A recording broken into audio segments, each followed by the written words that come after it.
বাবা আরও দূরে চলে যাচ্ছে, খুশির খবরেও মন খারাপ সুকান্তর মেয়ে সৃজার।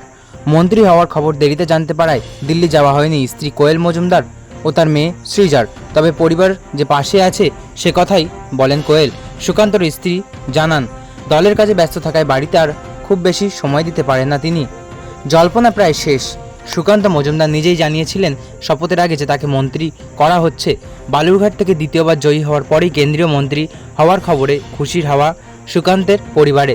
স্ত্রী বা মেয়ে কেউই থাকতে পারছেন না শপথ গ্রহণ অনুষ্ঠানে। দলের কাজে পরিবারকে এখন আর খুব বেশি সময় দিতে পারেন না সুকান্ত মজুমদার। তা নিয়ে আক্ষেপ রয়েছে মেয়ে সৃজার। তবে সুকান্ত যাতে আরও বেশি করে মানুষের জন্য কাজ করতে পারেন সে কথাই বারবার বলেছে সে। মন্ত্রী হওয়ার খবর দেরিতে জানতে পারায় দিল্লি যাওয়া হয়নি স্ত্রী কোয়েল মজুমদার ও মেয়ে সৃজার। তবে পরিবার যে পাশে আছে সে কথাই বলেন কোয়েল। সুকান্তর স্ত্রী জানান, দলের কাজে ব্যস্ত থাকায় বাড়িতে আর খুব বেশি সময় দিতে পারেন না তিনি। কোয়েল বলেন, মনটা তো খারাপ হয়, মেয়েরা খুব ছোট, বাবা বাড়িতে এলে ওরা ছাড়তে চায় না।